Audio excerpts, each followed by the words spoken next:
So welcome back to another episode of Winning Through Culture. I'm really excited today to be here with Tim live again to talk about 3 topics that we're actually going to string together as they relate to the culture that you're intentionally building in your organization. And so the first one up today that we're going to just dive right into is this concept of being aware of creating a culture of busyness. And I cannot tell you the number of times I've asked somebody how they are, how their day is going. And the answer I get most often is, I'm good, but I'm busy, or I rather be busy than bored. And so I think this theme has just been kind of hitting me in the face, honestly, the last few weeks. And so I think it's definitely worth some dialogue around how you are being conscious and how you are portraying the amount of work or the busyness that might exist in your organization. So Tim, what are your thoughts on that? Well, it's great to be with you again. And I think this is a very interesting topic as we were preparing for our time together. Busyness seems to have become a status symbol in our society. Yes. I know I could be accused of saying the same thing. I don't say I'd rather be busy than bored, but I definitely, when someone says, "How are you doing?" I catch myself now, though, because I've been challenged by a couple of my mentors to stop saying you're busy. That's not a very descriptive term, and it's not terribly endearing. That doesn't really mean anything. And I think the topic is timely. At least in my mind, the velocity of our life seems to be accelerating somewhere in par with technology. But now you have this whole emergence of artificial intelligence accelerating technology even faster. But yeah, I think there's a real issue. I know I struggle with this affliction that if you're busy, it must be important and you must be making progress. But that is a lie when you really unpack it. It's not the truth. And being busy isn't impressing anyone. Right. It's exhausting you and your team. And again, as a leader, I think, in the context of winning through culture, what type of culture are you intentionally creating? Are you creating a culture that in essence embraces and rewards busyness over productivity and success? Well, and honestly, the article that you have there was one that has really resonated with me. So it's from the Harvard Business Review. And the thought in there is that busyness, as you said, has become almost a status symbol. And so much so that employees are being rewarded, and it's not a bad thing, but people are being rewarded for, air quotes, how hard they work versus how productive or meaningful or impactful their work actually is in the overall scheme of the vision or mission of the organization. So I think it is. It's a very important topic. And, we're all about talking about how you're intentionally building a culture, and whatever is being modeled ultimately is what is being accepted. So it's a really important note to really think about. As you said, you catch yourself not saying I'm busy, because that's not really very conducive to showcasing the work that is actually being done to move the business forward. Well, and I think the velocity of change and the velocity that so many of us, or I'll say I am moving, also crowds out margin and crowds out the opportunity for reflection. And I am currently reading a fantastic book by Dan Sullivan and Dr. Benjamin Hardy, 10X is easier than 2X. And what's fascinating about that book is a 2X mindset is really just work harder and get incremental growth. Now, I think some people hear 10X and they're like, well, that's working 10 times harder. But that's not the construct of the book. Is you cannot work 10 times harder. Right. You have to completely shift your frame of reference in how you work and what you work on and what your unique ability is and how you bring that to the world. And I think that's the piece that, because this trend of making busyness as a status symbol, it just causes you to wear yourself out. And then, then you turn to behaviors that are probably not terribly productive to zone out of the busyness. I'll say it's then coping. Yeah. Right? Yeah. Or anesthetizing through social media or other substances, or just totally zoning out in front of a television or Netflix or some show for hours on end, or a game. And that's not healthy either. So yeah, I think this concept of busyness and the intentionality, I know for me right now, I'm really taking a look at what am I spending my time on and how is it truly moving the needle forward. And I do believe part of the affliction of busyness is it kind of creates more busyness. Yes. And in doing that, you end up most likely doing work that may seem important, but truthfully is not really moving anything forward. It's just creating more busyness. Yeah. Well, and we've really leaned into several tools in our organization, which again, through this podcast, we're able to talk about real examples that we are living every Hmm. day. And there are lots of tools that a leader, an entrepreneur can utilize to really think about the stages of work. And there are things out there, and we've talked about them before, being DISC or Colby or what have you, and one that we've recently started to look at and really hone in. And I think it's very applicable here. So it's the second theme that we're going to be discussing in this podcast today is really around how do individuals spend or have the ability to spend the most time in what we consider their working geniuses, which provides the most joy, fulfillment, and ultimately engagement in the work product and the progression of that through their career.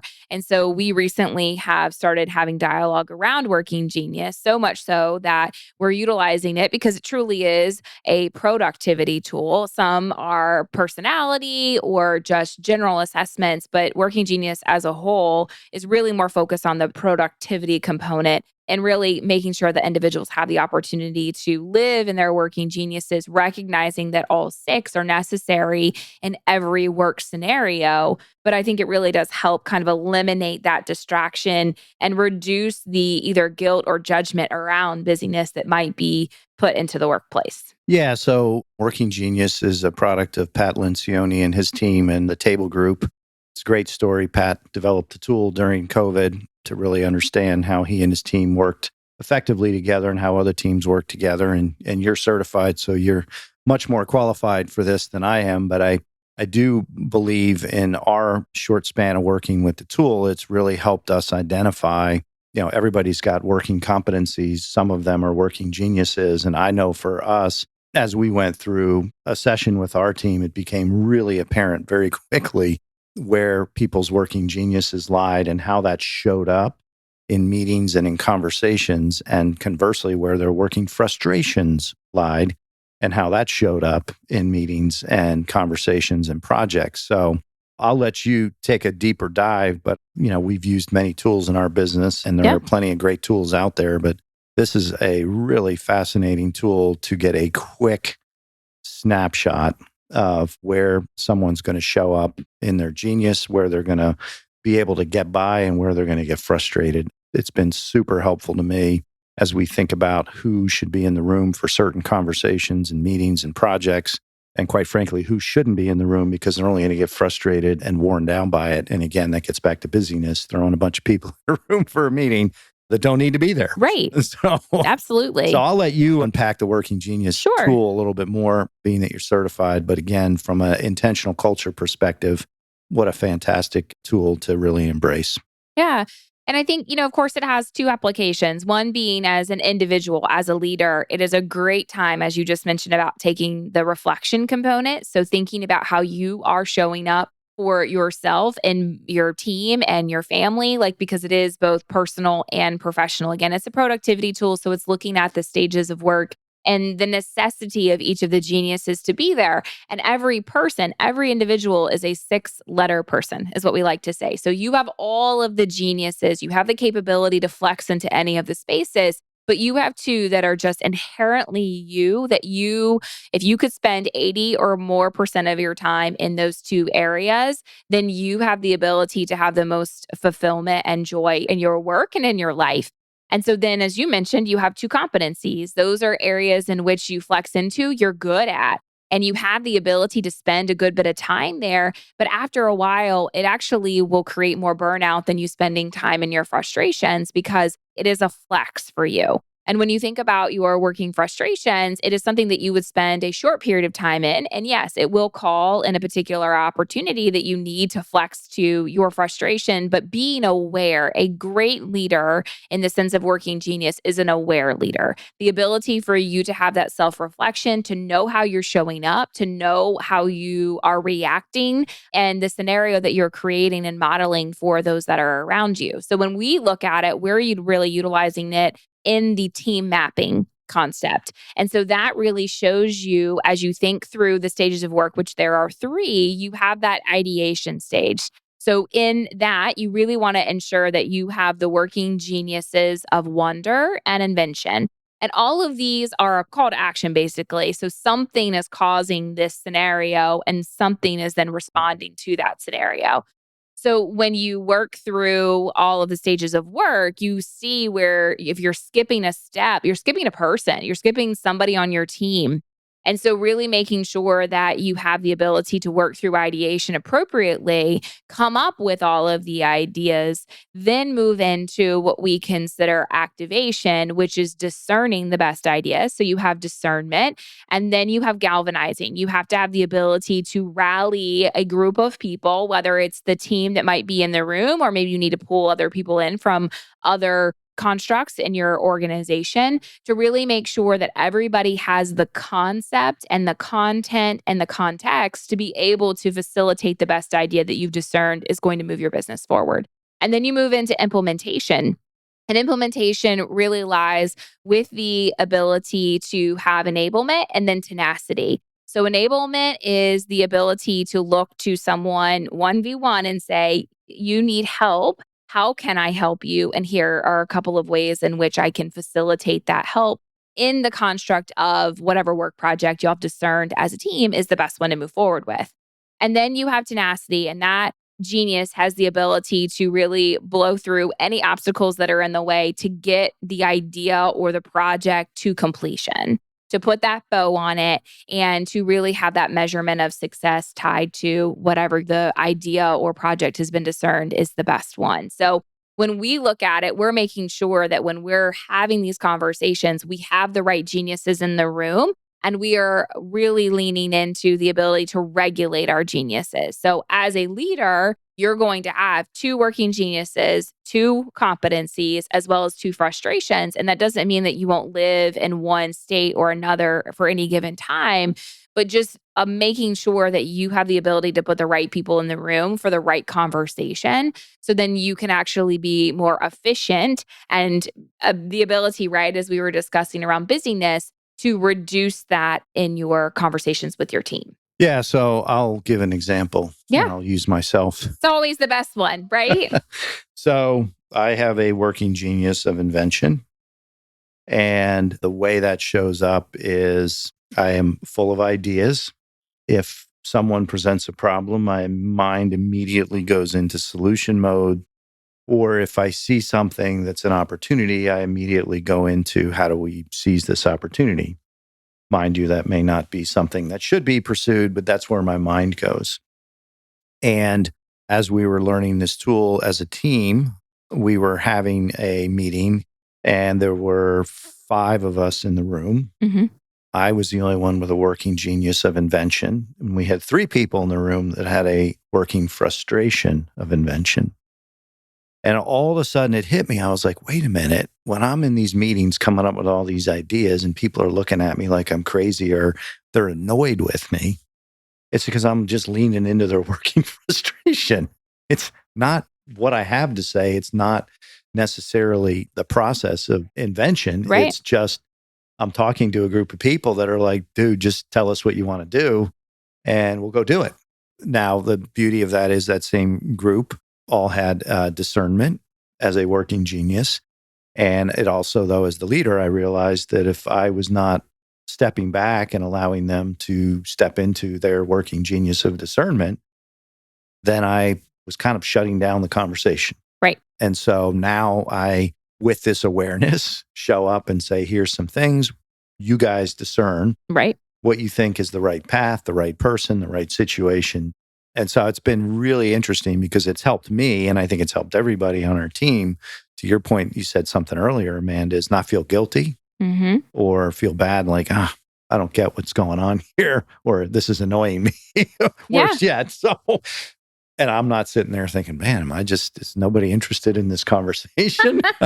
Or am I making everybody mad, by the way I'm saying this? And it's just, again, it was such a light bulb moment for me specifically. And I think it also leads to something I'm guessing you're going to talk about, which is you talk about diversity on so many different levels, but having a diversity of working geniuses on your team and in the room, you see so critical. So why don't you speak to that? Yeah, so necessary. So, as I shared regarding the stages of work, you really need to keep in mind the type of meeting that you're having, as you mentioned earlier. So, you were the individual with invention. We had our working geniuses of discernment, and then we had one individual, which is me. So, I'll talk about myself Yes, here you I was going with to say, tenacity. And so I realize and regulate that when we're in an offsite brainstorm, that is where I am very quiet because I am taking in and allowing everyone to lean into their geniuses on the team.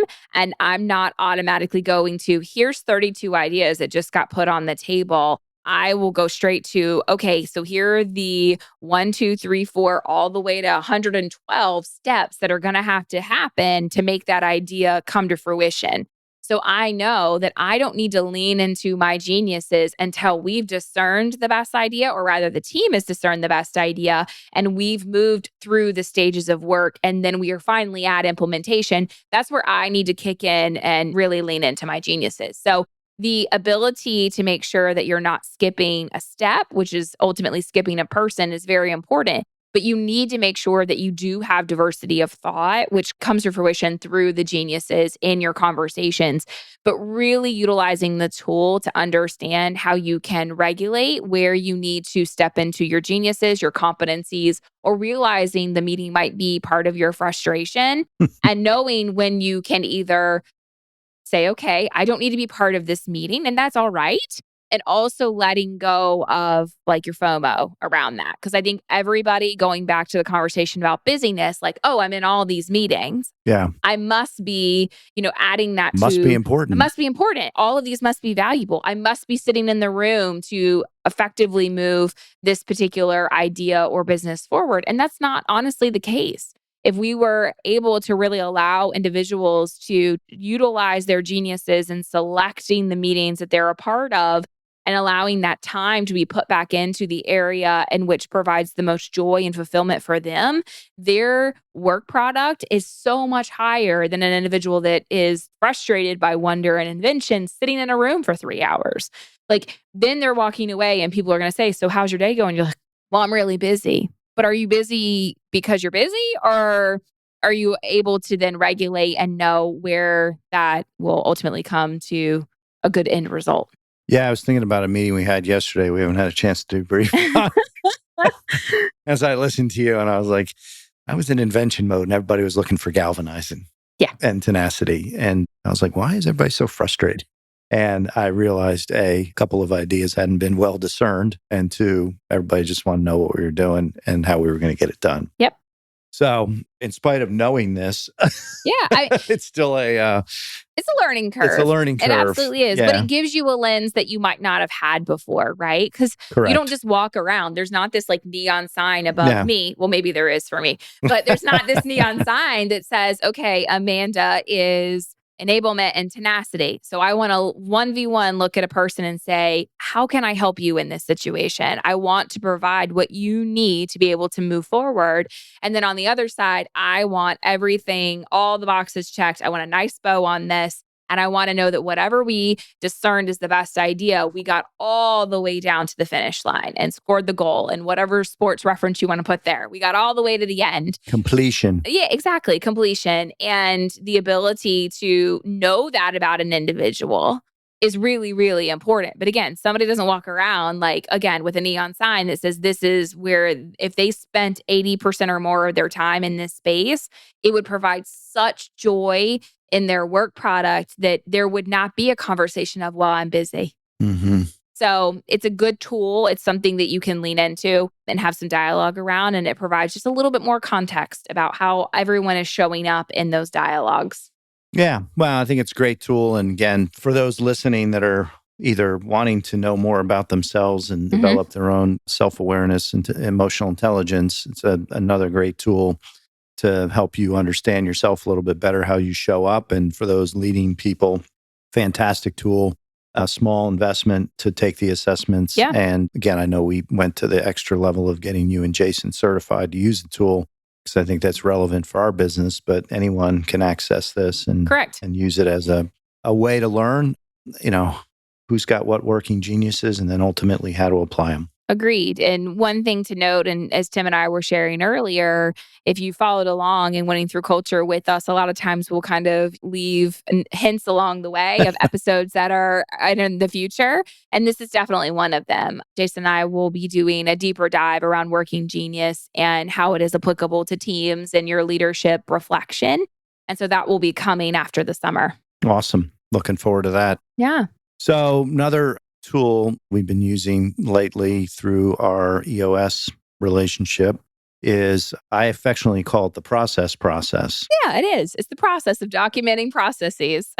And as an entrepreneur who for many years prided himself on new ideas, original thinking, spontaneity, as you scale a business and get more people in the business and are trying to be more consistent in what you do, it gets really difficult to kind of do all that on the fly and hope everybody has a clear picture of what they're supposed to do every day and how it's supposed to go. Right.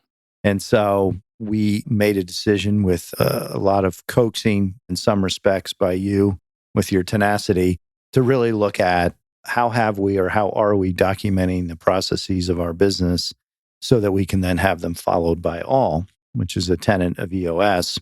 And it's been a fascinating experience.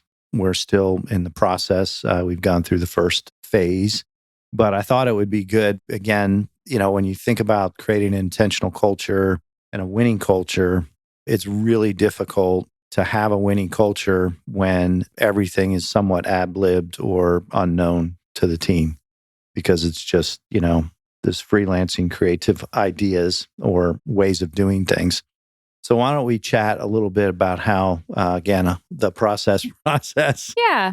can help a business owner, entrepreneur, quite frankly, or an individual free themselves up. Agreed. And we noted earlier about the concept of like guilt and judgment. The ability through documenting processes really allows for you to have a clarity and reflection opportunity around what is happening today. What is the ideal state? And then ultimately, how do we simplify this process? And the reason that I brought up the idea of guilt and judgment is because when you are working through a process, if something is documented and there is an issue, there is an opportunity that is brought up, you can be hard on the process and kind on the person. So, being that this episode is coming out in May and we're going to be concluding Mental Health Awareness Month, there is a mental component to knowing exactly what is expected of you. Yes. And that really allows you the most freedom to, again, tying all these things together, like kind of live in your working geniuses and not have that answer when somebody asks how you are, that you're just busy, because you're being very intentional and productive in the work that you are putting forth and you know exactly what's expected of you. And so processes really allow us to document, as we shared, exactly the ideal state, knowing that there are going to be some anomalies. There's going to be decision points where something is going to move forward or it's a hard stop. And so when we were coming together and having this conversation, it was, we have a lot of things that we do. And there are a lot of teams that overlap. Where is the trigger? Where does this team pick the ball up? And where does this team pass the ball off? And how do we effectively illustrate that so everybody knows who's on first, second, and third? And there eliminates that ability to say, well, okay, well, why is that team doing that? Or I'm frustrated because, or what have you. Anytime those words come out of your mouth, you then have the ability to go back and say, where is the opportunity in the process? And you release that like immediacy to blame or to look at a person. And so that was really on my heart as we were moving forward with documenting our core processes. Yes, we have all the things that we do every day that need to be written out in some way, shape, or form, put on paper, so to speak. But the ability to really dig in and say, okay, here's what's happening, our current state, here's our ideal state, and here are the opportunities that we have, has been so insightful that teams are now coming to me saying, I want to document everything that we do. And I'm like, wait. We're starting with, let's call it 8 right now. Yeah. There will be more as we go through this process, but documenting the process gives us that high level, the 20% that gives you 80% of the work product. And then you go even further to dig down into having checklists and SOPs, and the list goes on of what you can attach to a process. But it really allows, especially the ones that I've been working on and having additional meetings, I could hand this to somebody who has no context for our business, and they would know exactly steps 1 through whatever number it is, what to do and who owns it. Yeah, what was fascinating to me, and again, I know so many businesses, manufacturing, technology, a lot of businesses might hear this and say, duh, because you can't run those businesses without a very clearly defined process. Right. And yet there are a lot of other entrepreneurial companies that don't have processes, whether they should or shouldn't, just don't. But what struck me is as we went through the exercise, and it's a very visual process mapping exercise, and I'm a very visual person, it's sort of the analogy of having a roadmap. If I said go to California and that was all I told you, and you didn't have a map, you didn't have context, am I driving? Am I taking the train? Am I flying? Am I walking? Am I riding a bike? Am I hitchhiking? Yeah. How am I I getting like the there? hitchhiking. Yeah. Am I telepathing there? How am I getting there? Yeah. And then there's so many different ways to get to California from Charlotte, North Carolina. So the whole idea of process mapping, to your point, Amanda, which I think, again, frees people up to do the work, to not be frustrated and confused, not to have everyone say, what the heck is going on? It's a very clearly articulated series of steps. And the other thing that jumped out at me as we went through the exercise is I immediately saw where there are issues in the business that I couldn't quite put my finger on. I now know exactly where they're breaking down. Mm-hmm. And that's, again, if the roadmap says drive, highway 64 west to California until you pick up 70. I don't even know if those highways merge anywhere. I like that, though. In our world, they do. Yeah, but if you eventually find out they don't, what highway do you need to take to get to 70?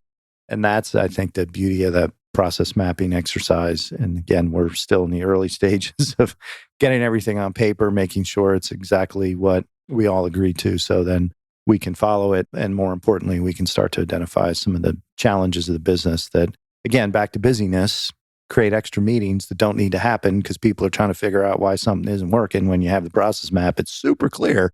Yeah. That part is not working. Yes. And you get the right people in the room to solve for that, right? Yeah. Instead of, 15 people sitting in a room banging their heads against a wall. Like, how are you effectively utilizing the stages of work and, leaning into, if you're utilizing Working Genius, okay, do we have the right people in the room to solve for this? Mm-hmm. And are we being very cognizant that there is an opportunity in the process and we do not go to blaming a person? And so that's all going back to how we constantly think about how we are intentionally focused on the complete person. So making sure that we're being balanced in our approach. And, the process of documenting processes is something that's very simple to do. We invested in a relationship with a company to help get us started on this, but it is something that you can do whether you are a team of 1 or 25. It doesn't really matter your size. So it's good for any entrepreneur or business. And you have the ability, as I said, you're simply just, even if you were to sketch it out on paper or a whiteboard or sticky notes or whatever it is, just what is the process today, how you see it, where are the decision points in that process, and then where are the opportunities that you see that could either be, we could simplify, we can automate, clarify, whatever opportunity it might be. Is it not happening consistently today? Okay, then it's an opportunity. How do we take that? And we like colors in this, right? So how do we take that blue box, which is an opportunity box, and make it a yellow box, which is a step in the process that does not get skipped? And then the other part is understanding your cycle times. So for a manufacturing organization, like you said, like they can't operate without that. Yep. However, there are a lot of entrepreneur businesses that it's very in flux. So something could take 3 days or 12 days. And does that really matter? Well, it does, but like you need to have your ideal state. So then when something does go awry, you have the ability to look back at the process and say, okay, so this should have taken 7 business days. Okay, so it took 22. Why did it take 22 days? You can go back and modify your process. It's an iterative concept. You're constantly going back at least once a year to review what's working and what's not working, modify it to ensure that you're providing, as we were talking about busyness earlier, that people aren't just getting like in a loop cycle in the process. They have the ability to move forward pretty efficiently and progressively. Yeah, and I think, when you tie it all together, which is what we wanted to do this morning in this podcast, is busyness, again, is not, there's a great saying I heard in C12 years ago, buried under Satan's yoke, which in essence means you're distracted with things that are not on your mission, not on purpose. And, it's an affliction in our society, certainly an affliction in business today. So how do you break out of that cycle?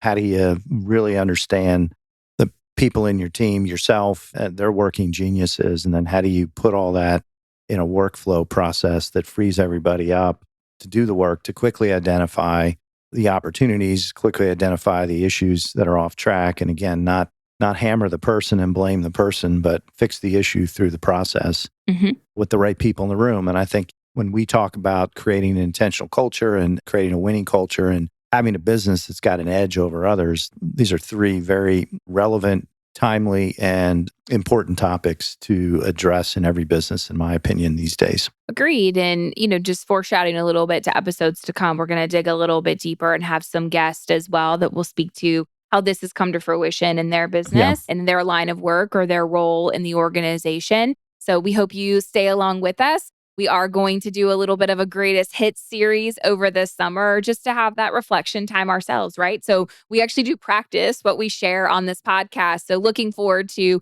having some of those episodes be redistributed into the world that we are really excited about, still are really excited about how they're applicable to helping leaders, business owners, entrepreneurs stay impactful and relevant. And then we look forward to sharing more around the three topics that are honestly really well tied together that we discussed today as we come back from the summer. Yeah. Hard to believe we're talking about the summer. Yeah. But the days are getting warmer, and the good news is they are longer. But it's great to be with you again today, Amanda. Agreed. Appreciate everybody being with us today. If any of this resonates with you, please put a comment. Reach out. On our website, reach out. Happy to talk to you more about it. Again, Amanda's the resident expert in our organization on Working Genius, but the Table Group, Pat Lencioni's developed a fantastic tool there. So yeah, and we'll make sure to put the link in the show notes so everyone, if you're interested in exploring that a little bit more, definitely take a gander. Perfect. All right. Well, here goes a wrap for another episode of Winning Through Culture. Be impactful, be relevant. Until next time. Thanks.